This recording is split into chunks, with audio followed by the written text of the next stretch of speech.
आइए अब चलिए चलते हैं इस चैप्टर में। चैप्टर नंबर 10 आपका गुरुत्वाकर्षण है, ग्रेविटेशन है। क्या कुछ दिया हुआ है ओरिजिनल एनसीईआरटी किताब में, आइए इसको देखते हैं। चलो फटाफट सारी चीजों को लाइन बाय लाइन देखने का हम प्रयास करेंगे। क्या कह रहा है कि अध्याय 8 और 9 में हमने वस्तुओं की गति के बारे में तथा बल की गति, क्या बोल रहा है, वस्तुओं की गति के बारे में तथा बल को गति के कारक के रूप में अध्ययन किया। हमने सीखा है कि किसी वस्तु की चाल या गति की दिशा बदलने के लिए बल की आवश्यकता होती है। सही बात है। हम सदैव देखते हैं कि जब किसी वस्तु को ऊंचाई से गिराया जाता है तो वह पृथ्वी की ओर ही गिरती है। हम जानते हैं कि सभी ग्रह सूर्य के चारों ओर चक्कर लगाते हैं, चंद्रमा पृथ्वी की परिक्रमा करता है। इन सभी अवस्थाओं में वस्तुओं पर, ग्रहों पर तथा चंद्रमा पर लगने वाला कोई बल अवश्य होना चाहिए, तब तो ऐसा हो रहा। आइजक न्यूटन इस तथ्य को समझ गए थे कि इन सभी के लिए एक ही बल उत्तरदायी है और इसी बल को उन्होंने क्या बोला, गुरुत्वाकर्षण बल बोला। एप्पल वाला सेब वाला कहानी आपने पढ़ा होगा, सुना होगा, नहीं? हाँ, आइए देखते हैं क्या कुछ कह रहा। इस अध्याय में गुरुत्वाकर्षण और गुरुत्वाकर्षण के सार्वत्रिक नियम के बारे में अध्ययन करेंगे। हम पृथ्वी पर गुरुत्वाकर्षण बल के प्रभाव के अंतर्गत वस्तुओं की गति पर विचार करेंगे। हम अध्ययन करेंगे कि किसी वस्तु का भार एक स्थान से दूसरे स्थान पर किस प्रकार परिवर्तित होता है। द्रवों में वस्तुओं के प्लवन की शर्तों के बारे में भी हम विचार विमर्श करेंगे। आइए इन सारी चीजों को इस चैप्टर में हमको लाइन बाय लाइन देखना है, तो आइए देखते हैं गुरुत्वाकर्षण के बारे में क्या है। कह रहा है गुरुत्वाकर्षण, हम जानते हैं कि चंद्रमा पृथ्वी का चक्कर लगाता है। किसी वस्तु को जब ऊपर की ओर फेंकते हैं तो वह कुछ ऊंचाई तक ऊपर पहुंचती है और फिर नीचे की ओर गिरने लगती है। किसी वस्तु को कितनी भी वेग से ऊपर की ओर फेंकोगे एक ऊंचाई तक जाएगा, वापस फिर क्या होगा, गिरेगा। कहते हैं कि जब न्यूटन एक पेड़ के नीचे बैठे थे तो एक सेब उन पर क्या हुआ, गिरा। उनके सर पे गिरा या उनके आसपास गिरा, जो भी हो उन पर गिरा। तो सेब के गिरने, हट जा भाई, सेब के गिरने की क्रिया में न्यूटन को सोचने के प्रेरित किया। उन्होंने सोचा कि यदि पृथ्वी सेब को अपनी ओर आकर्षित कर सकती है तो क्या चंद्रमा को आकर्षित नहीं कर सकते? जब सेब नीचे आ गया तो चंद्रमा भी तो वहां दिखता है, वो नीचे क्यों नहीं आ जाता? क्या दोनों स्थितियों में वही बल लग रहा है? उन्होंने अनुमान लगाया कि दोनों अवस्थाओं में एक ही प्रकार का बल उत्तरदायी है। उन्होंने तर्क दिया कि अपनी कक्षा के प्रत्येक बिंदु पर चंद्रमा किसी सरल रेखीय पथ पर गति नहीं करता, वरन उन्होंने तर्क दिया कि अपनी कक्षा के प्रत्येक बिंदु पर चंद्रमा किसी सरल रेखीय पथ पर गति नहीं करता, वरन पृथ्वी की ओर गिरता रहता। अतः वह अवश्य ही पृथ्वी द्वारा आकर्षित होता है, लेकिन हम वास्तव में चंद्रमा को पृथ्वी को गिरते हुए नहीं देख पाते हैं। आइए चंद्रमा की गति को समझने के लिए क्रियाकलाप करते हैं। कह रहा धागे का एक टुकड़ा लीजिए, उसके एक सिरे पर एक छोटा सा पत्थर बांध दीजिए और घुमाइए। एक सिरे को पकड़िए, पत्थर को वृत्ताकार पथ में घुमाइए, जैसा कि चित्र में दिखाया गया आपके सामने, ऐसे घुमाइए। ठीक है, आगे है। कह रहा पत्थर की गति की दिशा को देखिए, अब धागे को छोड़िए, फिर से पत्थर गति की दिशा को देखिए। घुमाइए घुमाइए घुमाइए, पत्थर गति की दिशा वृत्ताकार था और घुमाते घुमाते घुमाते हम यहाँ पे छोड़ देंगे, एकदम सीधा जाएगा।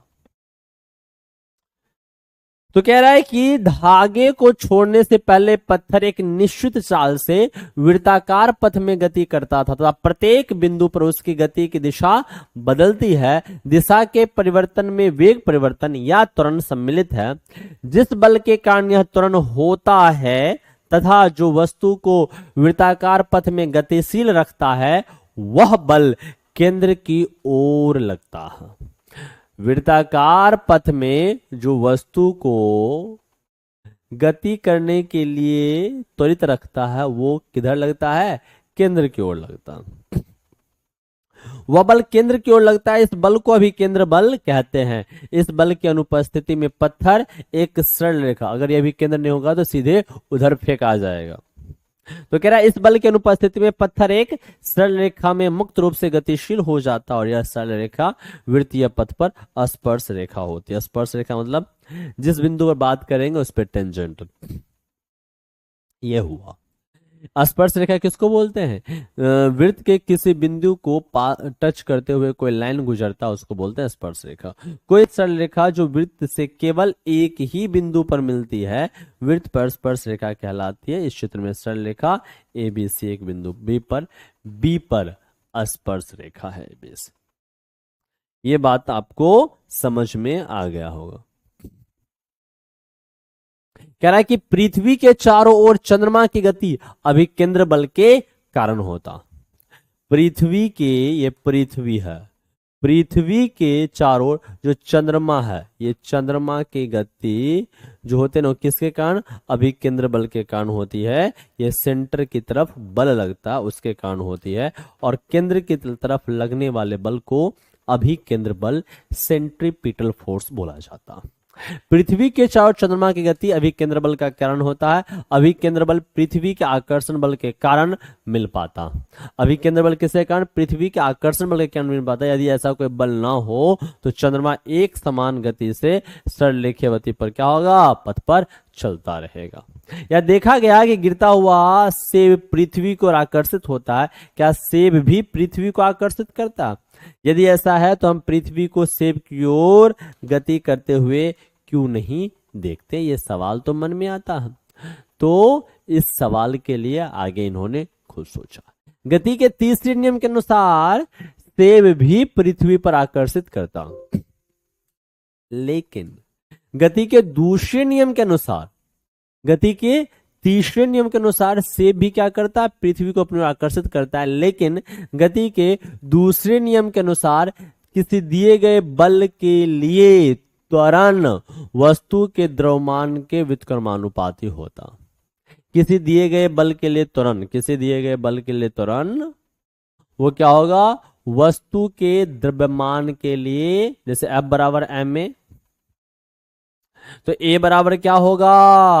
F बाई m, मतलब जिसका द्रव्यमान ज्यादा उसका त्वरण कम। अगर बल नियत है तो जिसका द्रव्यमान ज्यादा उसका त्वरण कम। तो पृथ्वी का द्रव्यमान ज्यादा होता है तो उसका त्वरण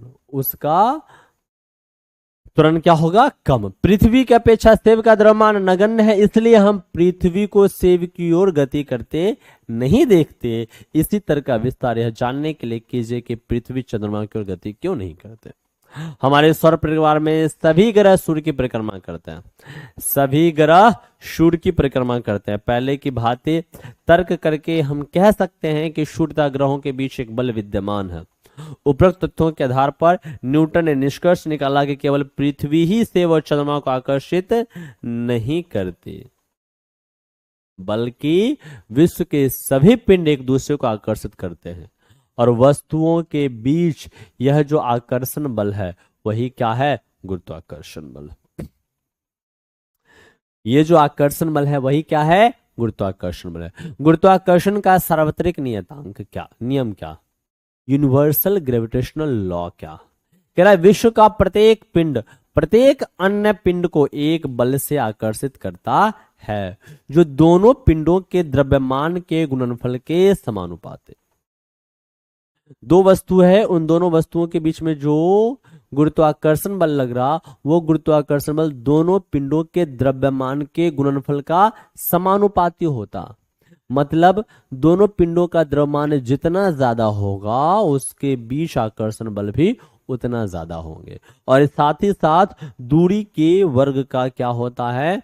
व्युत्क्रमानुपाती होता है। कह रहा है कि विश्व का प्रत्येक पिंड प्रत्येक अन्य पिंड को एक बल से आकर्षित करता है जो दोनों पिंडों के द्रव्यमान के गुणनफल के समानुपाती और उनके बीच के दूरी के वर्ग का व्युत्क्रमानुपाती। यह बल दोनों पिंडों को मिलाने वाली रेखा के दिशा में होता।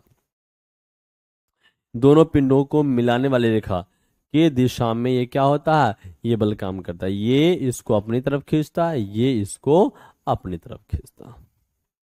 अगर मान लेते हैं दोनों पिंडों का द्रव्यमान, इसका द्रव्यमान कैपिटल M है, इसका द्रव्यमान स्मॉल m है और इसके बीच की दूरी कितना है? d है। तो इसके बीच जो गुरुत्वाकर्षण बल लगता है वो G दोनों के द्रव्यमान बटे डी स्क्वायर के बराबर लगता।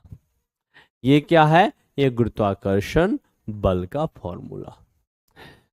क्योंकि गुरुत्वाकर्षण नियम न्यूटन ने दिया, इसलिए न्यूटन के बारे में थोड़ी बातें जान लेते हैं। न्यूटन साहब ही हैं, आइजक न्यूटन। 1642 में जन्म हुआ, 1727 में नहीं रहे। आइजक न्यूटन का जन्म इंग्लैंड के ग्रैंथम के निकट वुल्सथोर्पे में हुआ था। तो आइजक न्यूटन कहाँ के थे? इंग्लैंड के थे। विज्ञान के इतिहास में वह प्रायः सबसे अधिक मौलिक तथा प्रभावशाली सिद्धांतवादी के रूप में जाने जाते हैं। वे एक निर्धन कृषक परिवार में जन्मे थे, लेकिन वे खेती के काम में कुशल नहीं थे। 1661 में शिक्षा ग्रहण करने के लिए उन्होंने कैम्ब्रिज विश्वविद्यालय भेज दिया गया। 1665 में कैम्ब्रिज में प्लेग फैल गया और न्यूटन को 1 वर्ष की छुट्टी मिल गई। यह क्या हो गया? कैम्ब्रिज में प्लेग फैल गया और उनको क्या हो गया? छुट्टी मिल गया। समझ में आ रहा? तो क्या हो गया? सन 1665 में कैम्ब्रिज में प्लेग फैल गया और न्यूटन को 1 वर्ष की छुट्टी मिल गई।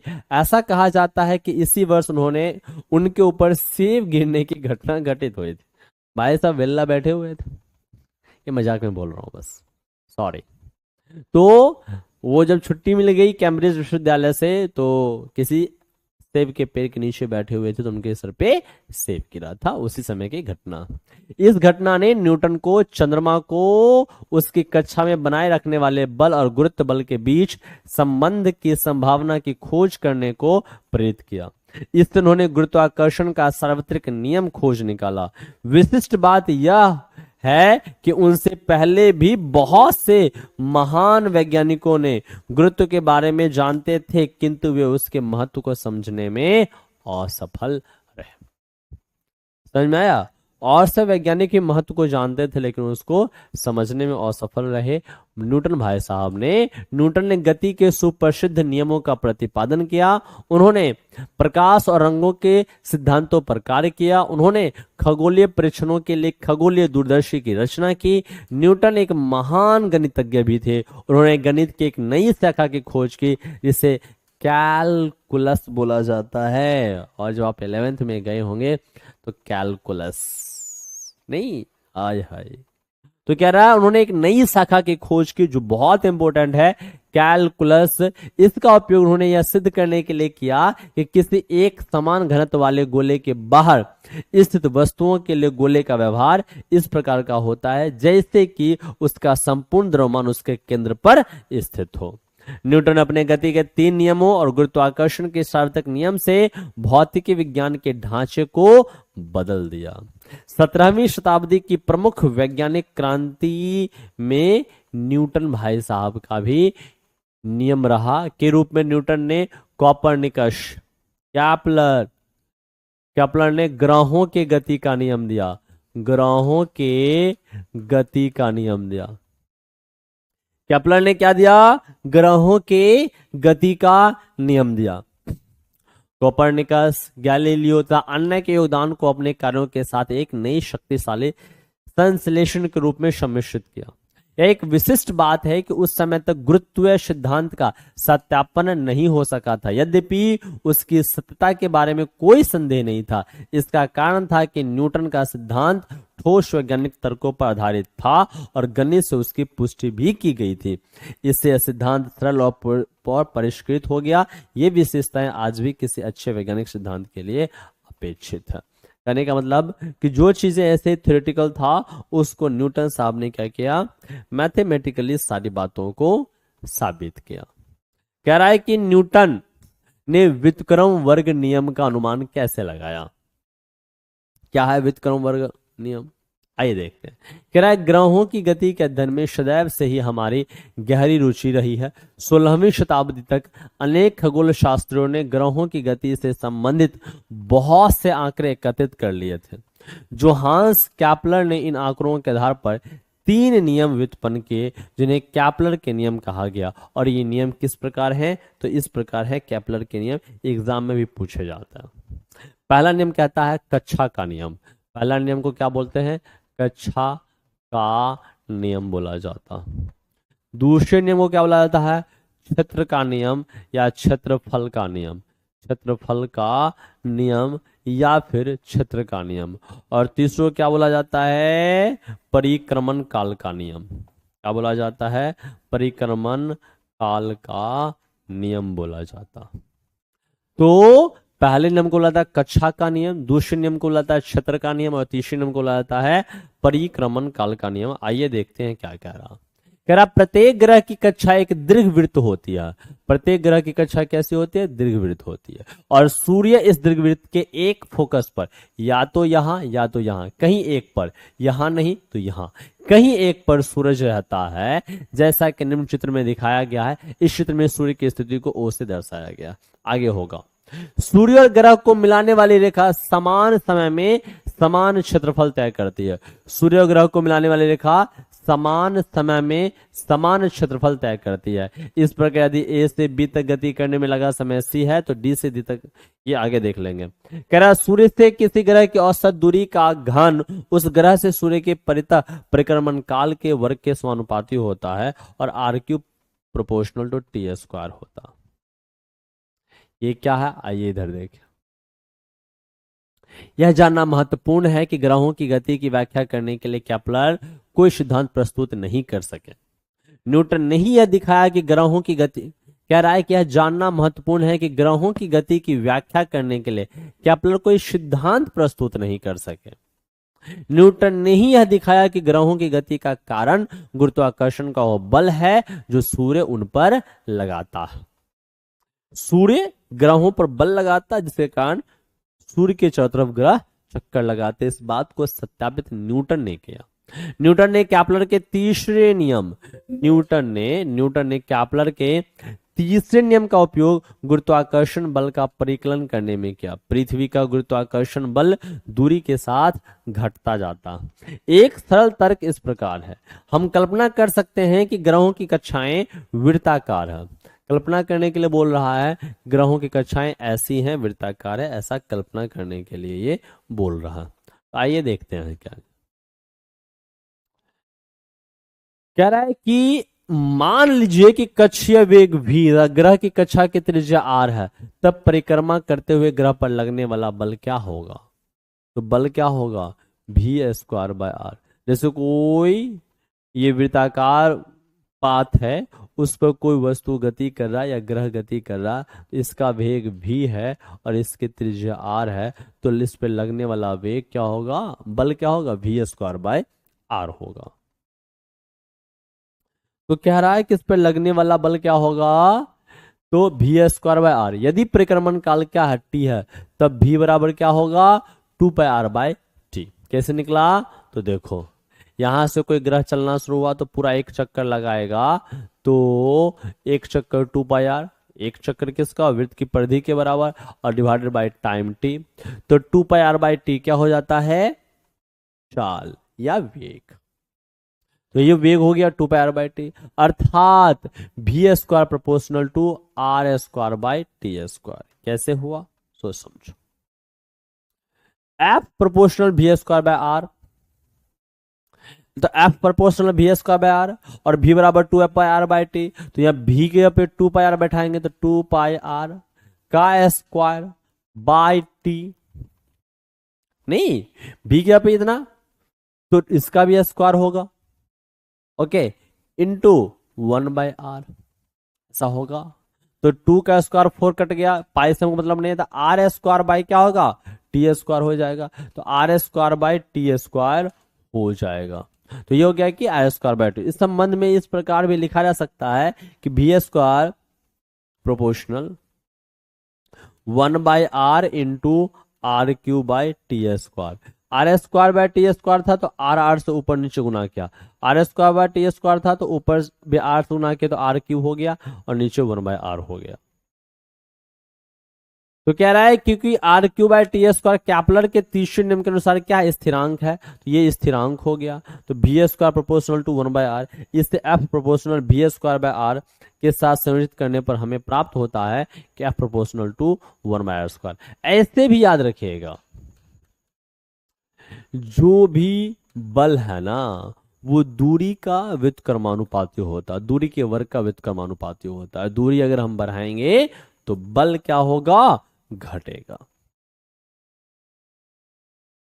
कह रहा कि मान लीजिए कि m द्रव्यमान तथा स्मॉल m द्रव्यमान के दो पिंड A और B हैं और d दूरी पर स्थित है, तो उनके बीच आकर्षण बल F है। तो गुरुत्वाकर्षण के सार्वत्रिक नियम के अनुसार दोनों पिंडों के बीच लगने वाला उनके द्रव्यमानों के गुणनफल के समानुपाती होगा। पहले का द्रव्यमान गुने दूसरे का द्रव्यमान, तो F प्रोपोर्शनल क्या होगा m इंटू एम, और उनके दूरी के वर्ग का व्युत्क्रमानुपाती होगा। तो क्या हो जाएगा F, एक तो हो गया m और एक हो जाएगा 1/d²। दोनों मिलेगा तब जाके बनेगा F, दोनों मिलेगा तब जाके बनेगा क्या, F proportional to capital M into small m/d²। Proportional का साइन हटाएंगे, इक्वल लगाएंगे, कोई ना कोई कांस्टेंट, ग्रेविटेशन से कैपिटल G कांस्टेंट आ गया, बाकी जो चीजें हैं वो। तो फॉर्मूला आपके सामने बन गया F बराबर G capital M into small m/d², जहां G एक अनुपातिक स्थिरांक है और इसे सार्वत्रिक गुरुत्वीय स्थिरांक कहते हैं। ब्रज गुणन करने पर मतलब आरे तीर से गुना कर दिया गया, तो F d² बराबर क्या होगा Gmm, क्या हो जाएगा Gmm। तो G बराबर क्या हो जाएगा, G निकालना है तो F d²/mm। तो इस तरीके से क्या हो जाएगा, कुछ नहीं किया, क्या इसको आरे तीर से गुना किया, तो F d² बराबर Gmm। फिर क्या क्या करना है हमको, G निकाल लेना, तो mm से जाके डिवाइड हो जाएगा, तो F d²/mm। और उसका मात्रक निकालना, तो कैसे निकलेगा, F का मात्रक न्यूटन,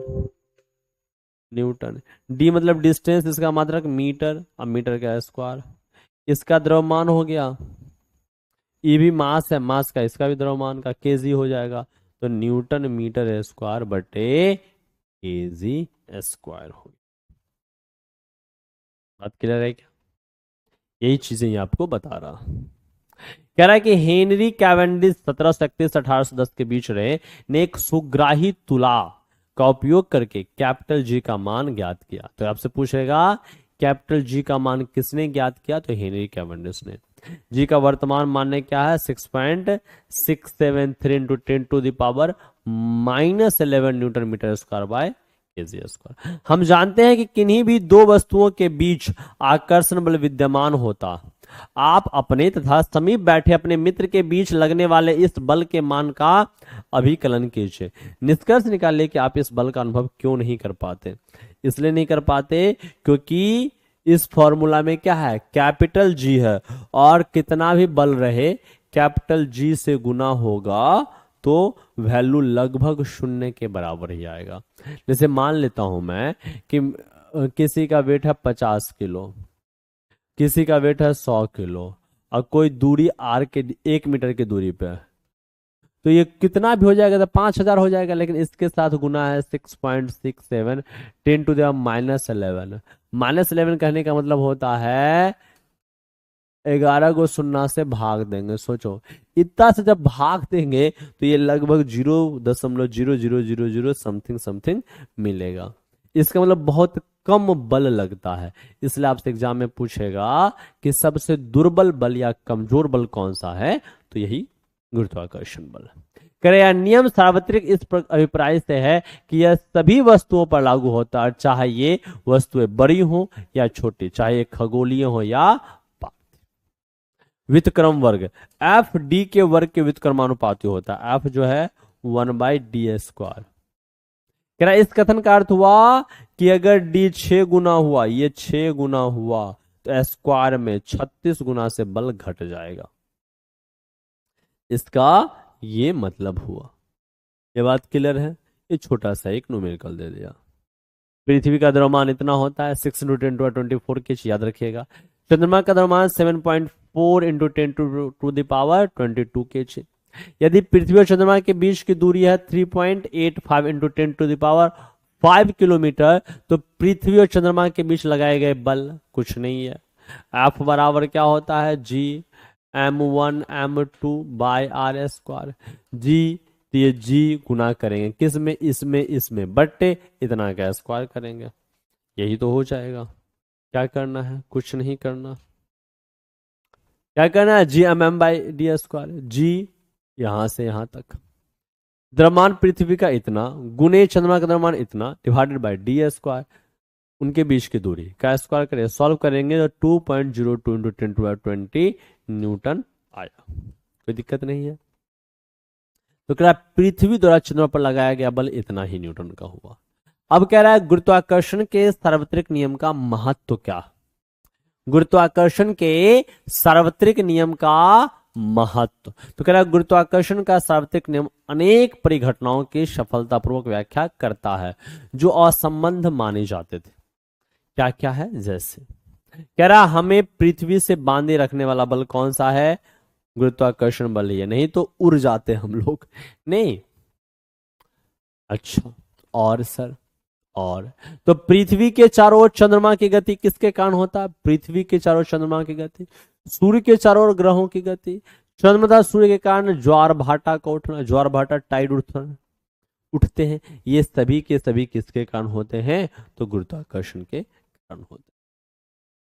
बोला मुक्त पतन, इसी को बोलते हैं फ्री फॉल, स्वतंत्र पतन या मुक्त पतन, मतलब कोई वस्तु को ऊपर से छोड़ दिया, ये नीचे गिरेगा, इस पर कोई बाहरी असंतुलित बल नहीं लगा, तो इसको बोलेंगे मुक्त पतन।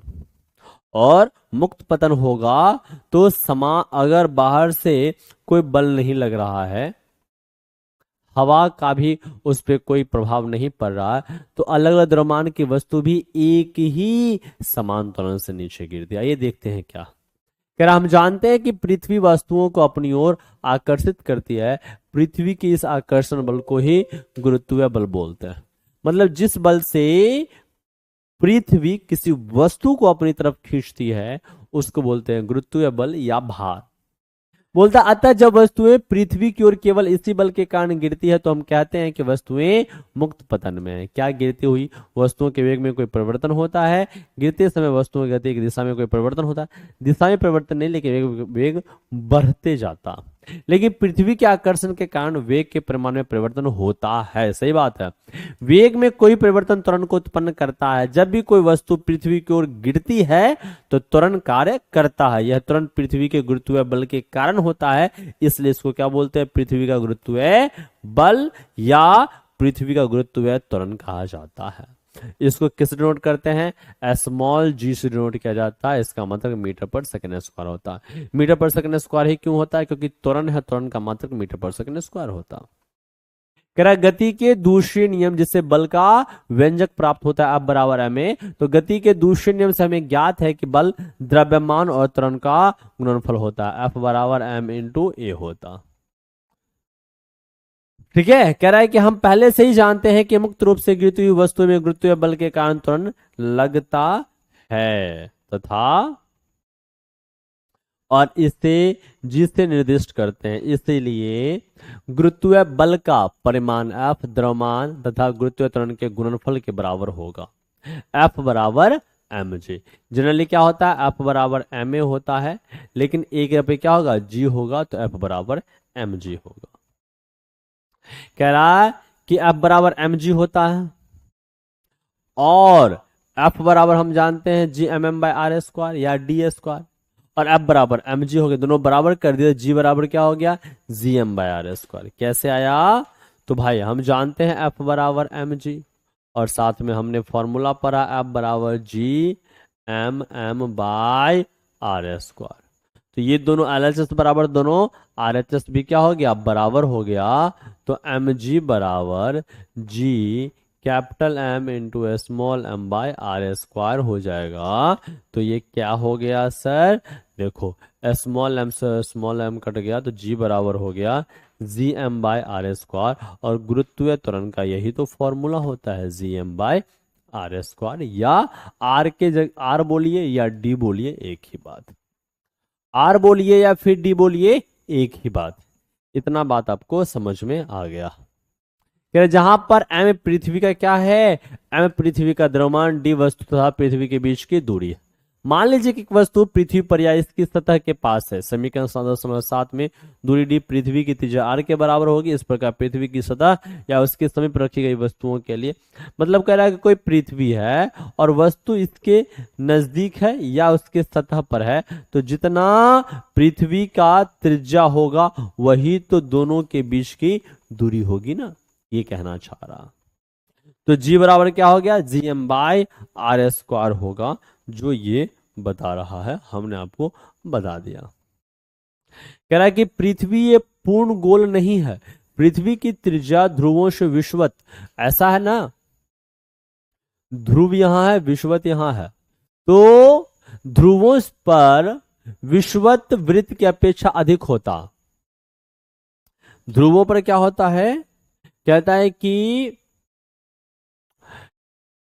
पृथ्वी पूर्ण गोला नहीं है, पृथ्वी की त्रिज्या ध्रुवों से विषुवत रेखा की ओर जाने पर बढ़ती है, इसलिए जी का मान ध्रुवों पर विषुवत वृत्त की अपेक्षा अधिक होता। अधिकांश गणनाओं के लिए पृथ्वी की सतह पर या इसके पास जी के मान लगभग स्थिर मान सकते हैं, लेकिन पृथ्वी से दूर की वस्तुओं के लिए पृथ्वी के गुरुत्वीय बल के कारण त्वरण समीकरण 10.7 से ज्ञात किया जा सकता।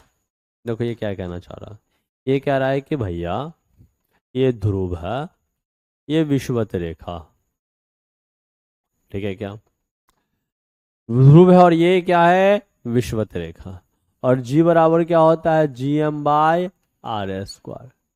मतलब क्या हुआ, मतलब वह r बढ़ेगा g घटेगा, तो ऊपर से ध्रुव से विषुवत रेखा की तरफ आते हैं तो g क्या होता, अधिक, r बढ़ता, इसलिए g घटता।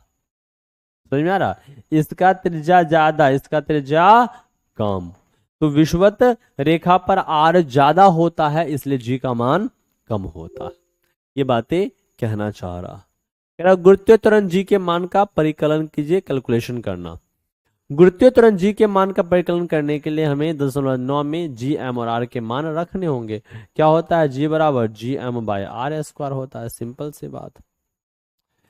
ओके, g का वैल्यू रख दो 6.67 × 10⁻11, m का वैल्यू पृथ्वी का द्रव्यमान इतना रख दो, पृथ्वी की त्रिज्या 6.4 × 6 मीटर रख दीजिए, और इसको क्या करिए, सॉल्व कर दीजिए। सिंपल सी बात, इसको क्या कर देना है, सॉल्व कर देना, कुछ नहीं करना। लिया वैल्यू, g का वैल्यू इतना, पृथ्वी का द्रव्यमान इतना, और पृथ्वी की त्रिज्या इतना, इसको सॉल्व किया 9.8 मीटर पर सेकेंड स्क्वायर आ गया। और इतना ही तब बल आएगा जब बोलेगा कि पृथ्वी किसी वस्तु को 1 किलोग्राम की वस्तु को अपनी ओर खींचती है, तो कितना बल लगेगा, तो भी 9.8 न्यूटन का बल लगेगा। त्वरण कितना आया, 9.8 मीटर पर सेकेंड, पर सेकेंड का स्क्वायर आया। वही अगर आपसे पूछ लेगा बल, तो 9.8 न्यूटन। कह रहा पृथ्वी के गुरुत्वीय बल के प्रभाव में वस्तुओं की गति कैसा, यह समझने के लिए क्या सभी वस्तुएं खोखली या ठोस, बड़ी या छोटी, किसी ऊंचाई से समान दर से गिरेगी। आइए क्रियाकलाप करते हैं। क्रियाकलाप में क्या कह रहा, आइए देखते हैं।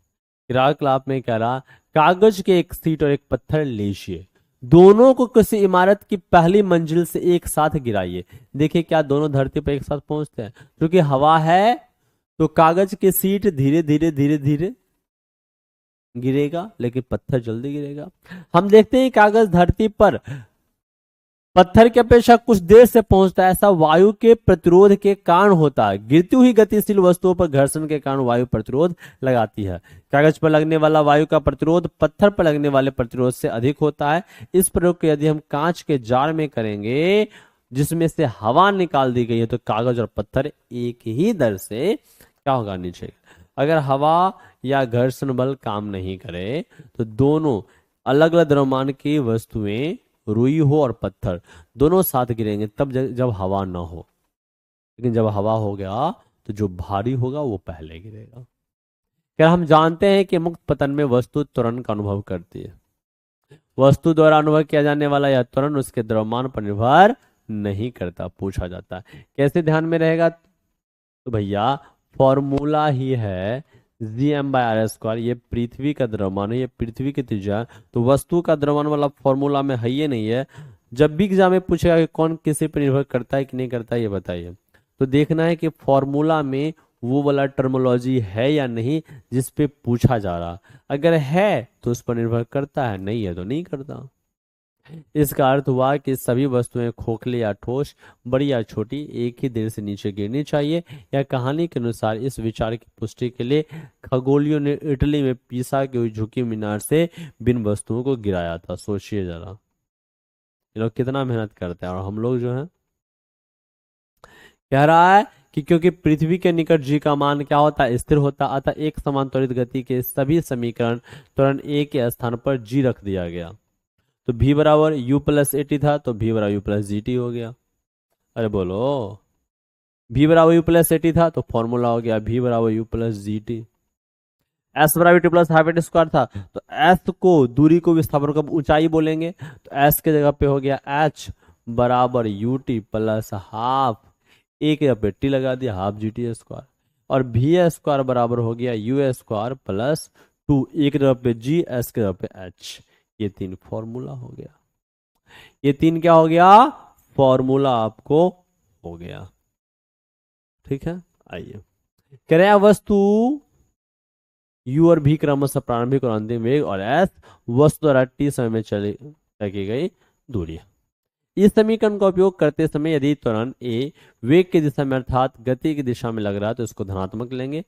इसको सिंपल सा क्या करा, सो देखो नीचे से ऊपर फेंकेंगे तो a बराबर माइनस जी लेंगे, सिंपल सी बात है। ऊपर से नीचे कोई वस्तु गिरेगी तो a बराबर जी लेंगे।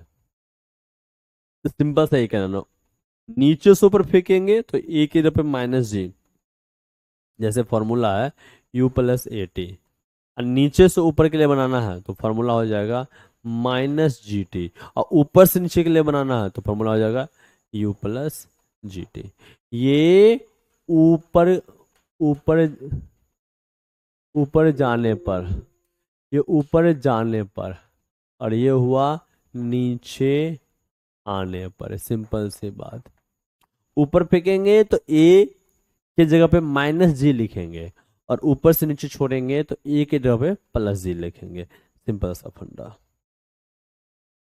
ये सारी बातें आपको प्रॉपर तरीके से समझ में आ गई। कह रहा एक कार किसी कगार से गिर 0.5 सेकंड में धरती पर पर आग गिरती है।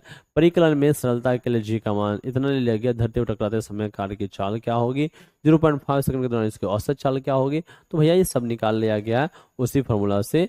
v बराबर you plus A T, you चूंकि रुका हुआ था तो यू 0 हो गया, और तब 80 बचा, गुना कर लिया, 5 मीटर पर सेकंड आया। इसी तरीके से कुछ कुछ छोटे छोटे न्यूमेरिकल दिए हुए हैं, जो क्या कहता है सब आगे आपको ऑब्जेक्टिव के फॉर्मेट में बना दिया जाएगा। कह रहा है द्रव्यमान, क्या बोल रहा है, द्रव्यमान, मास क्या है सो समझ। कह रहा हमने पिछले अध्याय में पढ़ा है कि किसी वस्तु का द्रव्यमान उसके जड़त्व की माप है, और जितना ज्यादा द्रव्यमान होगा जड़त्व उतना ज्यादा होगा।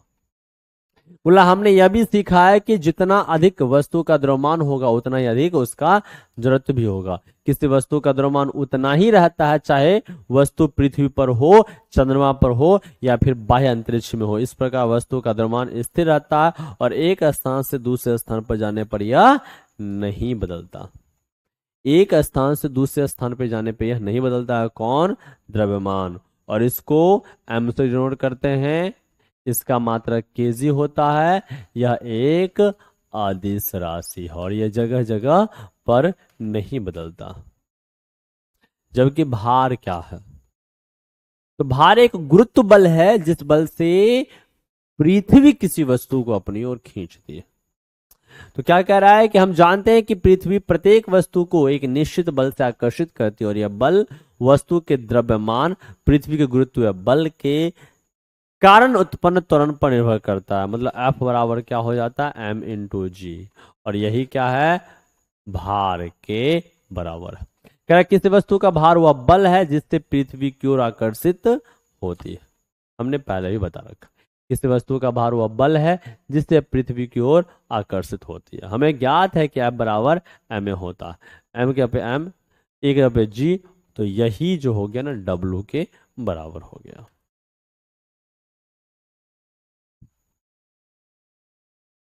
क्या कह रहा है, सो देखिए, कह रहा है इसको डब्लू से दिखाते हैं, निर्दिष्ट करते हैं। डब्लू और एम जी। डब्लू मतलब वेट, सिंपल सा मतलब। कह रहा है क्योंकि वस्तु का भार एक बल है जिससे यह पृथ्वी को आकर्षित होता है। भार का ऐसा मात्रक वही है जो बल का है, अर्थात न्यूटन है। भार एक वह बल है जो ऊर्ध्वाधर दिशा में नीचे की ओर लगता है, इसलिए इसमें परिमाण और दिशा दोनों होते हैं। हमेशा भार ऊर्ध्वाधर दिशा में नीचे की ओर लगता है, तो इसमें परिमाण भी होता है, दिशा भी होता है, इसलिए भार एक सदिश राशि है। क्योंकि एक प्रकार का बल है जिस बल से पृथ्वी किसी वस्तु को अपनी ओर खींचती है, इसलिए क्योंकि बल है इसलिए इसका मात्रा क्या हो जाएगा, न्यूटन हो जाएगा। इतना बात आपको ध्यान में रहेगा। क्या दिया है सो देख, कह रहा है कि हम जानते हैं कि किसी दिए हुए स्थान पर जी का मान स्थिर रहता है, इसलिए दिए हुए स्थान पर वस्तु का भार वस्तु के द्रव्यमान के समानुपाती है। देखो डब्लू बराबर होता है एम इंटू जी। जब ये नियत होता हट गया तो डब्लू प्रोपोर्शनल टू, अरे सोचो सोचो सोचो सोचो सोचो, देखो एम इंटू जी, ये नियत है तो ये क्या हो गया, प्रोपोर्शनल होगा एम का। जितना ज्यादा एम उतना ज्यादा डब्लू, मतलब जितना ज्यादा द्रव्यमान भार भी उतना ज्यादा ही होगा, यही कहना चाह रहा। यही कारण है कि किसी दिए गए स्थान पर हम वस्तु के भार को उसके द्रव्यमान के माप के रूप में उपयोग कर सकते हैं। किसी वस्तु का द्रव्यमान प्रत्येक स्थान पर, चाहे पृथ्वी पर किसी अन्य ग्रह पर, उतना ही रहता है, जबकि वस्तु का भार बदलता है। क्यों? क्योंकि भार जी पर निर्भर करता है और जी बदलता रहता। कह रहा है कि इस वस्तु का चंद्रमा पर भार क्या होगा। द्रव्यमान तो उतना ही रहेगा जितना रहेगा, लेकिन भार 1/6 हो जाएगा। हमने सीखा कि पृथ्वी पर किसी वस्तु का भार वह बल है जिससे पृथ्वी उस वस्तु को अपनी ओर आकर्षित करती है। इसी प्रकार चंद्रमा पर किसी वस्तु का भार वह बल है जिससे चंद्रमा उस वस्तु को अपनी ओर आकर्षित करता है। चंद्रमा का द्रव्यमान पृथ्वी की अपेक्षा कम है, इस कारण चंद्रमा वस्तुओं पर कम आकर्षण बल लगाता है। कम आकर्षण बल लगेगा तो भार भी कम होगा। मान लीजिए कि किसी वस्तु का द्रव्यमान m है तथा चंद्रमा पर इसका भार W है, वेट ऑन मून। मान लीजिए कि चंद्रमा का द्रव्यमान मास ऑफ मून mm है, त्रिज्या rm है, तो गुरुत्वाकर्षण का सार्वत्रिक नियम के अनुसार W बराबर क्या होगा, जी m बाई आर स्क्वायर। ये क्या है, ये चंद्रमा के लिए निकाला रहा। मान लीजिए कि उस वस्तु का पृथ्वी पर भार WE है, वेट ऑन अर्थ। पृथ्वी का द्रव्यमान m है, इसकी त्रिज्या r है। तो ये एक चार्ट दिया गया है। पृथ्वी का द्रव्यमान होता है इतना, इसी को लिखते हैं 6 इंटू 10⁻24 kg। त्रिज्या होता है 6.37, इसको लिखते हैं 6.4 इंटू 10⁻6 मीटर। जबकि चंद्रमा के लिए होता 7.36 इंटू 10⁻22, जबकि त्रिज्या होता है 1.74 इंटू 10⁻। तो देखो त्रिज्या कितना हो गया, 1/6 नहीं हो गया। ये दोनों बराबर है और इसका एक का लगभग ये कितना है, 6 गुना। तो ये लगभग लगभग लगभग लगभग 6 गुना क्या है, कम है। कौन, चंद्रमा। कह रहा समीकरण 10.9.15 से प्राप्त होता है कि W बराबर G M by mm by R square. इस वैल्यू को पुट कर दिया, जी का वैल्यू पुट कर दिया, m ये चंद्रमा का द्रव्यमान, ये m को m छोड़ दिया वस्तु का द्रव्यमान, डिवाइडेड बाई ये चंद्रमा की त्रिज्या। इसको जब सॉल्व किया तो WM बराबर इतना इंटू जी इंटू एम हो गया, ठीक है।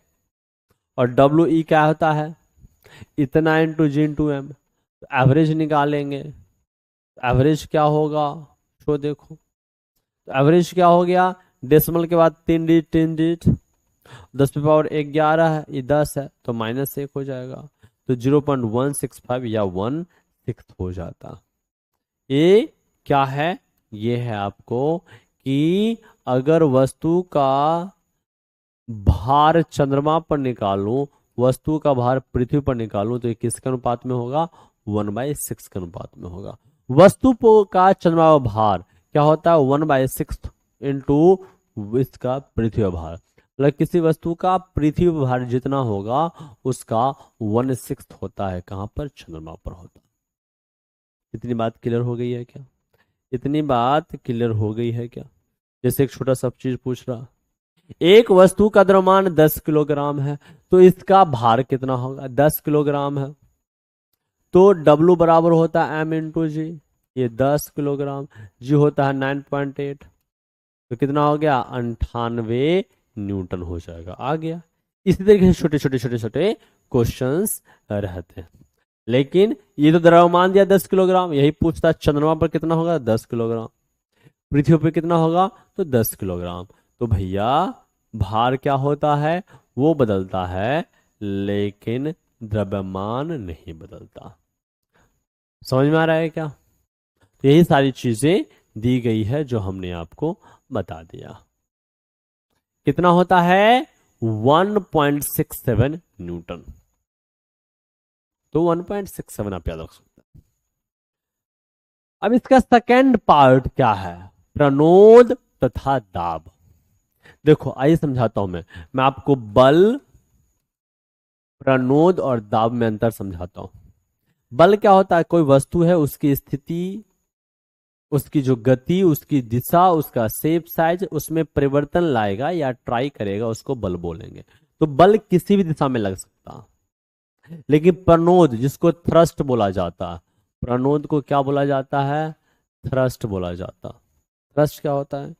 कोई सतह है, उस सतह पर अगर बल लंबवत लगे, कैसा लगे? लंबवत। अगर बल कैसा लगे? लंबवत लगेगा, तो वो प्रणोद कहलाएगा। और इकाई क्षेत्रफल पर जितना बल लगेगा उसी को दाब बोलेंगे। मुख्य रूप से यही तीनों बातें हैं। आइए प्रॉपर तरीके से पढ़ते हैं। क्या कभी आपने सोचा है कि ऊंट रेगिस्तान में आसानी से क्यों दौड़ पाता? सेना का टैंक, जिसका भार 1000 टन से भी अधिक होता है, एक सतत चेन पर क्यों टिका रहता है? किसी ट्रक या बस के टायर अधिक चौड़े क्यों होते हैं?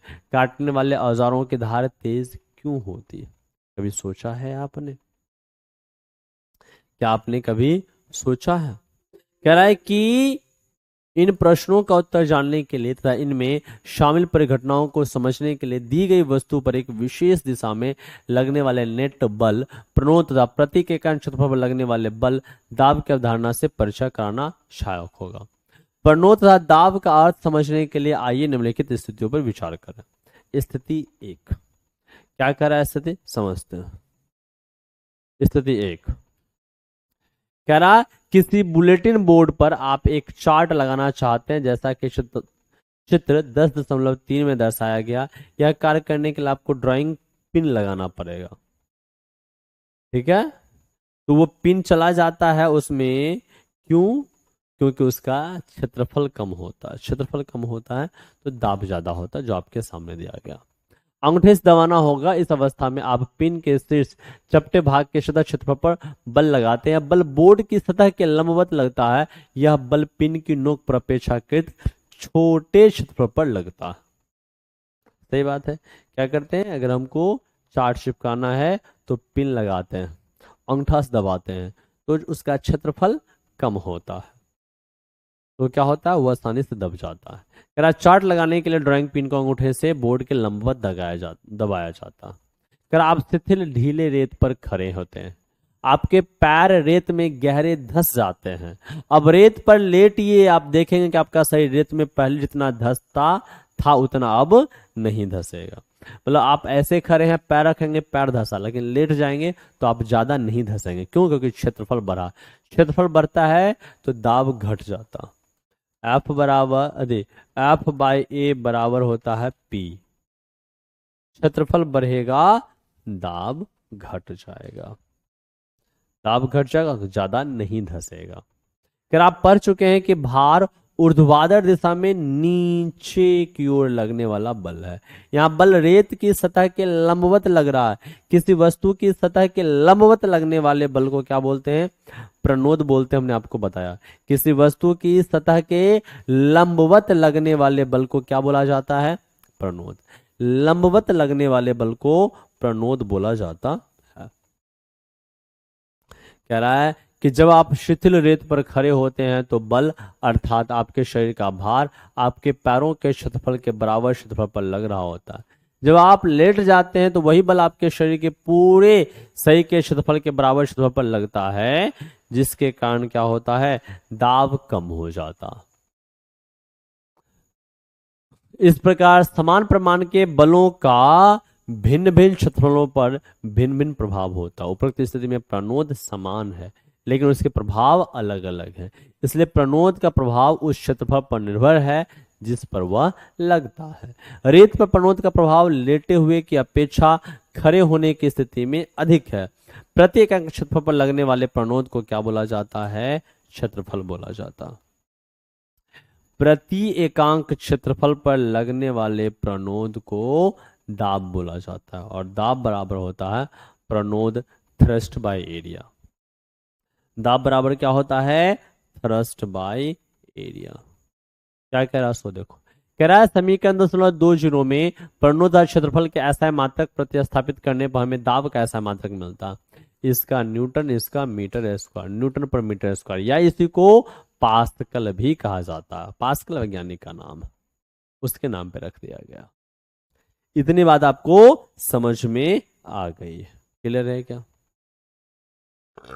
ये छोटे छोटे न्यूमेरिकल्स हैं, वो सारे ऑब्जेक्टिव फॉर्मेट में मिलेंगे। देखो उत्प्लावकता क्या है, आइए इसको समझते हैं। बायंसी इसको बोला जाता, क्या बोलते हैं इसको, बायंसी, उत्प्लावकता। कह रहा क्या आप कभी किसी तालाब में तैर रहे हैं, आपने स्वयं कुछ हल्का अनुभव किया? बिल्कुल किया। क्या कभी आपने किसी कुएं से पानी खींचा है और अनुभव किया है कि जब पानी से भरी बाल्टी कुएं के पानी से बाहर आती है तो अधिक भारी लगती है? क्या कभी आपने सोचा है कि लोहे तथा स्टील से बना जलयान समुद्र के पानी में क्यों नहीं डूबता, लेकिन उतनी ही मात्रा का लोहा तथा स्टील यदि चादर के रूप में हो तो क्या डूब जाएगा? इन सभी प्रश्नों का उत्तर जानने के लिए उत्प्लावकता के बारे में जानना आवश्यक है। बोला कि भाई आप अगर कुएं से पानी निकालते हैं तो जब तक बाल्टी ना कुएं के पानी की सतह के नीचे रहता है तो भैया बड़ी हल्का महसूस होता है, लेकिन जैसे ऊपर खींचते हैं भारी महसूस होता है। तो अंदर में हल्का क्यों महसूस हो रहा था? क्योंकि उस पर एक अलग बल कार्य कर रहा था नीचे से ऊपर, जो हमको हल्का महसूस करा रहा था। ये सभी चीजें समझेंगे उत्प्लावकता के इस कॉन्सेप्ट से। आइए देखते हैं। कह रहा पृथ्वी का गुरुत्वाकर्षण बल बोतल पर नीचे की दिशा में लगता है। गुरुत्वाकर्षण बल नीचे की दिशा में, इसके कारण बोतल नीचे की दिशा में खिंचती है, लेकिन पानी बोतल पर ऊपर की ओर बल लगाता, अतः बोतल ऊपर की दिशा में धकेली जाती है। हम पढ़ चुके हैं कि वस्तु का भार पृथ्वी के गुरुत्वाकर्षण बल के बराबर है। जब बोतल डुबोई जाती है तो बोतल पर पानी द्वारा लगने वाला ऊपर की दिशा में बल उसके भार से अधिक है, इसलिए छोड़ने पर यह ऊपर उठती है। आपने क्या होगा, जब यह स्नान करते होंगे तो एक काम करते हैं कि बाल्टी में मग को ऐसे डुबोते हैं और दबाते हैं। दबाने के बाद ऐसे हाथ हटाते हैं तो नीचे से ऊपर आ जाता है। क्यों? हमने जो बल लगाया या जो गुरुत्वाकर्षण बल उस बल से ज्यादा है नीचे से ऊपर लगने वाला एक बल, और नीचे से ऊपर जो बल लगता है उसी को बोलते हैं उत्प्लावकता बल या उत्प्लावन बल बोला जाता। आइए देखते हैं। कह रहा है कि बोतल को पूरी तरह डुबोए रखने के लिए पानी के द्वारा बोतल पर ऊपर की ओर लगने वाले बल को संतुलित करना पड़ेगा। इसे नीचे की दिशा में लगने वाले एक बाहरी बल को लगाकर प्राप्त किया जा सकता है। यह बल कम से कम ऊपर की ओर लगने वाले तथा बोतल के भार के अंतर के बराबर होना चाहिए। बोतल पर पानी द्वारा ऊपर की ओर लगने वाला बल उत्प्लावन बल कहलाता है। ये काम की बात। बोतल पर पानी के द्वारा ऊपर की ओर लगने वाला बल क्या है? उत्प्लावन बल। वास्तव में किसी तरल में डुबोने पर सभी वस्तुओं पर एक उत्प्लावन बल लगता है। उत्प्लावन बल का परिमाण तरल के घनत्व पर निर्भर करता। सिंपल सा है, जब किसी वस्तु को किसी तरल में आप अंशतः या पूर्णतः डुबोते हैं तो वो तरल, वो लिक्विड डुबोए गए वस्तु पर नीचे से ऊपर की दिशा में एक बल लगाता है। उसी बल को क्या बोलते हैं हम लोग? उत्प्लावन बल बोलते हैं। और ये उत्प्लावन बल का परिमाण जो है उस द्रव के घनत्व पर निर्भर करता।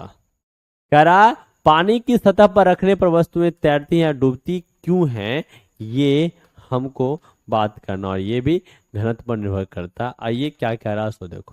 क्रियाकलाप में बोल रहा है पानी से भरा एक बीकर लीजिए, ठीक है। अब लोहे की कील लीजिए और उसे पानी की सतह पर रखिए, क्या होगा, डूब जाएगा। देखिए क्या होता, तो कील क्या होगी, डूब जाती है। कील पर लगने वाला पृथ्वी का गुरुत्वाकर्षण बल इसे नीचे की ओर खींचती है। पानी कील पर उत्प्लावन बल लगता है जो उसे ऊपर की दिशा में धकेलता है, लेकिन कील पर नीचे की ओर लगने वाला बल कील पर पानी द्वारा ऊपर की ओर लगाए गए बल से अधिक होता। मतलब नीचे लगने वाला बल, गुरुत्व बल ज्यादा होता है उत्प्लावन बल से। मतलब जो बल ज्यादा होगा उसका प्रभाव होगा। अगर गुरुत्व बल ज्यादा होगा तो डूब जाएगा, उत्प्लावन बल ज्यादा होगा तो तैरेगा। ठंडा है आप, ये चीज आपको दिखाया गया, ठीक है।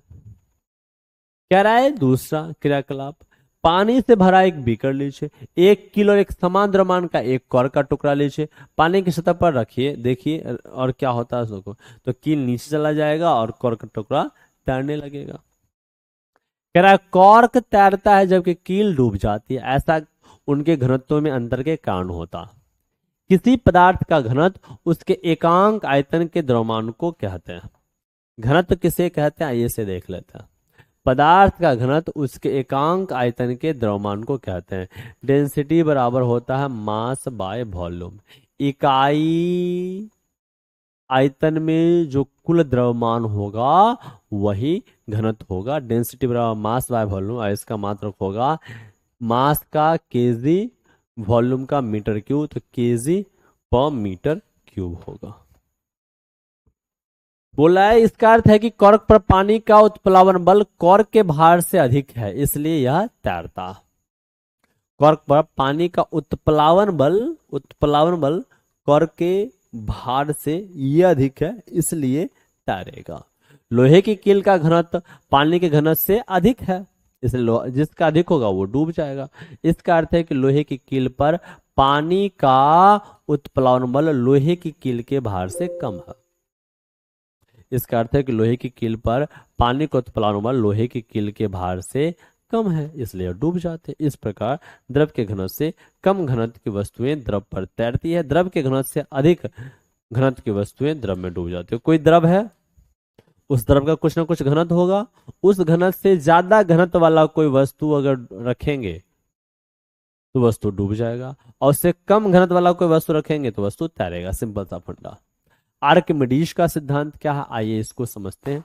बहुत प्यारा है, कमाल का है सब कुछ। क्या कह रहा आर्किमिडीज का सिद्धांत, इसको देखने का प्रयास करते हैं, समझने का प्रयास करते हैं। ये एक पूरा भरा हुआ है और इसमें डुबोया गया है, तो उतना ही विस्थापित करेगा पानी जितना ये रहेगा। लेकिन आइए इसको एक क्रियाकलाप है, इसको क्रियाकलाप से देखते हैं। कह रहा है आर्किमिडीज का सिद्धांत, एक पत्थर का टुकड़ा लीजिए और इसे कमानेदार तुला या रबर की डोरी के एक सिरे से बांधिए। तुला या डोरी को पकड़कर पत्थर को लटकाए जैसा कि चित्र में दिखाया गया। पत्थर के भार के कारण रबर की डोरी की लंबाई में वृद्धि या कमानेदार तुला का पठांक नोट कीजिए। अब पत्थर को एक बर्तन में रखे पानी में धीरे से डुबोइए जैसा कि चित्र में दिखाया गया। परीक्षण कीजिए कि डोरी की लंबाई में या तुला की माप में क्या परिवर्तन होता है। आइए यहाँ पर देखते हैं। ये पत्थर का टुकड़ा है, डुबोया गया है, बांध दिया गया है। तो कह रहा हवा में लटके पत्थर के टुकड़े के भार के कारण रबर की डोरी में क्या प्रसार हुआ, और पत्थर को पानी में डुबोने पर डोरी के लंबाई में क्या प्रसार हुआ, ये आपको देखने का प्रयास करना। देखो दोनों एक समान ऊंचाई से दिया गया, लेकिन इसमें डोरी की लंबाई ज्यादा है लेकिन इसमें डोरी की लंबाई कम है। ऐसा क्यों? क्योंकि नीचे से एक बल ऊपर लग रहा है जिसके कारण इसकी लंबाई घटती है, कम होती है। देखते हैं। अगर आप देखेंगे कि जैसे ही पत्थर को धीरे धीरे पानी में नीचे ले जाते हैं, डोरी की लंबाई या तुला के पाठ्यांक में भी कमी आती है। क्या बोला? कमी आती है। तथापि जब पत्थर पानी में पूरी तरह डूब जाता है तो उसके बाद कोई परिवर्तन नहीं दिखाई देता। डोरी के प्रसार या तुला की माप में कमी से क्या निष्कर्ष निकालते हैं, तो आइए समझते हैं। कह रहा है कि हम जानते हैं कि रबर की डोरी की लंबाई में परिवर्तन या तुला के पाठांक में वृद्धि पत्थर के भार के कारण होती है, क्योंकि पत्थर को पानी में डुबोने पर इन वृद्धियों में कमी आ जाती है। इसका अर्थ है कि पत्थर पर ऊपर की दिशा में कोई बल लगता है, इसके परिणाम स्वरूप रबर की डोरी पर लगने वाला नेट बल कम हो जाता है, इसलिए लंबाई की वृद्धि में भी कमी आ जाती है, जो हमने आपको पहले समझा दिया, जो पहले ही चर्चा की जा चुकी है। पानी द्वारा ऊपर की ओर लगाया गया बल क्या कहलाता है? उत्प्लावन बल कहलाता है। तो उत्प्लावन बल किसको बोलते हैं? तो जब किसी लिक्विड में किसी वस्तु को डुबोया जाता है तो उस डुबोई गई वस्तु पर उस द्रव के द्वारा, तरल के द्वारा ऊपर की दिशा में एक बल लगाया जाता है, उस बल को उत्प्लावन बल बोलते हैं। कह रहा है किसी वस्तु पर लगने वाला उत्प्लावन बल का परिमाण कितना होगा? क्या किसी एक ही वस्तु के लिए सभी तरलों में समान होता है? क्या किसी दिए गए तरल में सभी वस्तुएं समान उत्प्लावन बल का अनुभव करती है? नहीं। इन प्रश्नों का उत्तर आर्किमिडीज के सिद्धांत द्वारा प्राप्त होता है, जिसको निम्न प्रकार से व्यक्त किया गया। तो आइए देखते हैं क्या व्यक्त किया गया। कह रहा है जब किसी वस्तु को किसी तरल में पूर्ण रूप से या आंशिक रूप से डुबोया जाता है तो वह ऊपर की दिशा में एक बल का अनुभव करती है, जो वस्तु द्वारा हटाए गए तरल के भार के बराबर। जब किसी वस्तु को अंशतः या पूर्णतः किसी तरल में डुबोया जाता है तो उस डुबोई गई वस्तु पर ऊपर की दिशा में एक उत्प्लावन बल लगता है, और वह बल उस वस्तु के द्वारा विस्थापित किए गए द्रव के भार के बराबर होता है। ज्यादा भार का द्रव को विस्थापित करेगा तो ज्यादा क्या होगा? उत्प्लावन बल लगेगा। आर्किमिडीज के सिद्धांत से बहुत से के अनुप्रयोग हैं। आर्किमिडीज के सिद्धांत के बहुत से अनुप्रयोग हैं। जलयानों और पनडुब्बियों के डिजाइन बनाने में उपयोग होता है। दुग्ध मापी जो दूध के किसी नमूने की शुद्धता की जांच करता है उसमें प्रयुक्त होता है। हाइड्रोमीटर जो द्रवों के घनत्व मापते हैं उसमें प्रयोग होता है। और ये सभी किस पे? तो भैया आर्किमिडीज के सिद्धांत पे बने हुए। तो एग्जाम में पूछा जाता है कि जलयान और पनडुब्बी का डिजाइन किस पे? आर्किमिडीज के सिद्धांत पे। दुग्ध मापी या लैक्टोमीटर आर्किमिडीज के सिद्धांत पे बने होते हैं। हाइड्रोमीटर क्या मापता है? तो द्रवों का घनत्व आर्किमिडीज के सिद्धांत पे बने होते हैं। ये सब क्या होता है? एग्जाम में पूछा जाता है। कह रहा है कि आर्किमिडीज एक ग्रीक वैज्ञानिक थे। आइए इनको जरा देख लेते हैं। आर्किमिडीज साहब को कहाँ के थे? ग्रीक वैज्ञानिक थे। उन्होंने एक सिद्धांत की खोज की जो उन्हीं के नाम से विख्यात है। यह सिद्धांत उन्होंने यह देखने के बाद खोजा, नहाने के टब में घुसने पर पानी बाहर बहने लगा। एक नहाने का टब भरा था, उसमें घुसे तो पानी बाहर आने लगा। वे सड़कों पर यूरेका यूरेका चिल्लाते हुए भागे, जिसका अर्थ है मैंने पा लिया, मैंने पा लिया। इस ज्ञान का उपयोग उन्होंने राजा के मुकुट में उपयोग हुए सोने की शुद्धता को मापने के लिए किया। तो सबसे पहले सोने की शुद्धता किसने मापा था? इन्होंने। उनके यांत्रिकी और ज्यामितीय में किए गए कार्यों ने प्रसिद्ध कर दिया। उत्तोलक, घिरनी तथा पहिया और धुरी के विषय में उनके ज्ञान ने ग्रीक सेना को रोमन सेना के विरुद्ध लड़ाई में भी बहुत सहायता की। इनके सिद्धांत ने? आर्किमिडीज के सिद्धांत ने। आइए अब हम देखते हैं आपेक्षिक घनत्व क्या।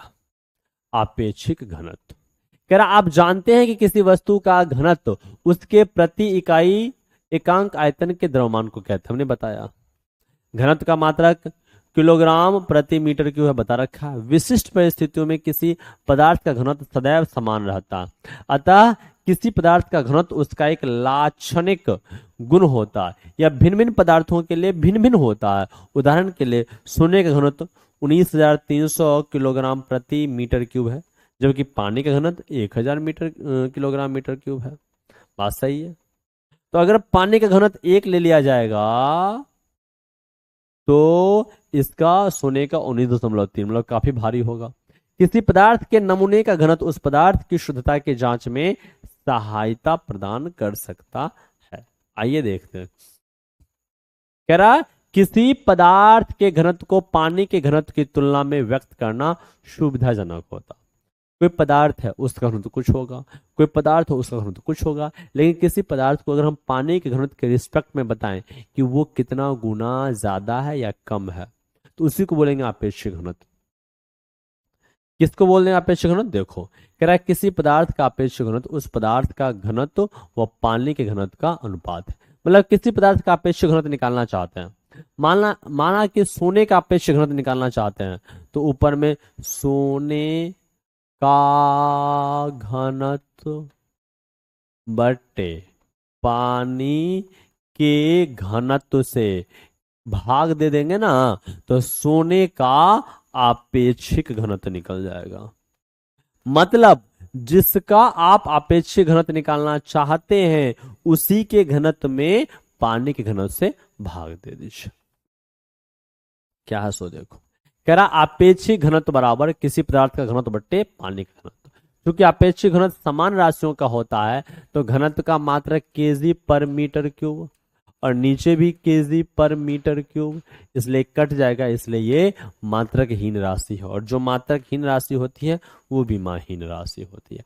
कह रहा है कि चांदी का आपेक्षिक घनत्व 2.8 है, पानी का इतना है, अतः ऐसा मात्रक चांदी का घनत्व बताइए।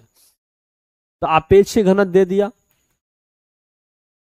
चांदी का घनत्व निकालना है तो x निकालना है, बट्टे पानी का घनत्व 10 दे दिया तो x बराबर क्या होगा 10.8 गुने 10⁻3। डेसिमल हटाए, जीरो लगाए, कट गया, 2 आया, तो इस पे 2 सुना 10,800 किलोग्राम पर मीटर क्यूब हो जाएगा। यही कैलकुलेट किया होगा, देखो यहां आया, यही कैलकुलेट किया 10.8 गुने 10⁻3, बस इतना ही छोड़ दिया, मीटर हो गया। तो ये सारी चीजें हमने आपको बता दिया। इस चैप्टर के अंदर जो चीजें दी गई थी हमने आपको बता दिया। आइए देखते हैं क्या सीखा हमने इसमें।